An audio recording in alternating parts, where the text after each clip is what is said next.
Relationships are important because they enable us to get a deeper understanding of ourselves. Being in a relationship can help us better comprehend who we are, because our partners may be able to perceive aspects of ourselves that we are unable to, such as our more challenging and confusing aspects. For instance, they can tell us that we've already shared that story 3 times or that we don't look well in purple. They may inform us that we trusted an envious friend or that we overreacted to a situation at work. Their replies to us allow us to become a little less confusing, fuzzy, and strange. However, in reality, we frequently leave relationships with the majority of our illusions still intact, even if love has the capacity to serve as a path towards self-awareness.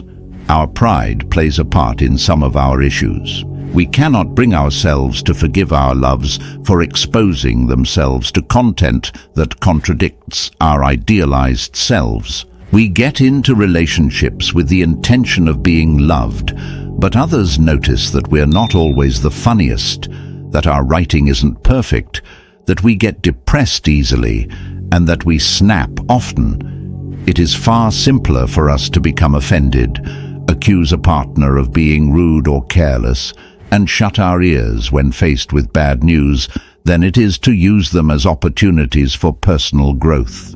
We revert to a poisonous but widely accepted notion of love, that, in a healthy partnership, no one should be attempting to change the other person, apparently because we are already ideal. Not only are we terrible at taking criticism, but we're also awful at offering it. After only a few minutes of measured talk, we give up, slam the door, call them names, and yell that they're just as wicked as their parents. We ought to impose tougher boundaries on what constitutes love in order to fully realize the possibilities of partnerships.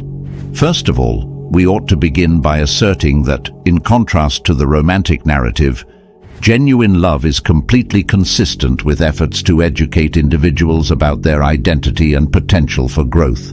Those we don't care about are the only ones we don't want to alter.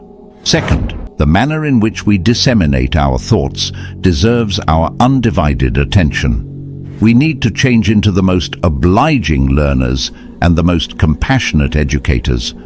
We must always strike when the iron is still hot.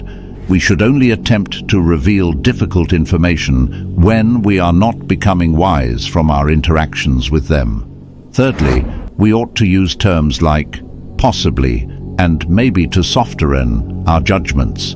Instead of saying that our mother, our therapist, or ourselves are positive that they are insane, we should just remark that we think they could be missing something. It's important to keep in mind that emotional truths can only ever be heard in a setting of close safety. Most partnerships end in divorce because, in the end, the two individuals didn't want to learn more about themselves, since the information was too difficult to learn and the process of learning it was too difficult. We should attempt to hear our hard-won insights with trust, curiosity, and bravery at all times, and share them with infinite love, given the wealth of vital psychological knowledge that every interaction unearths.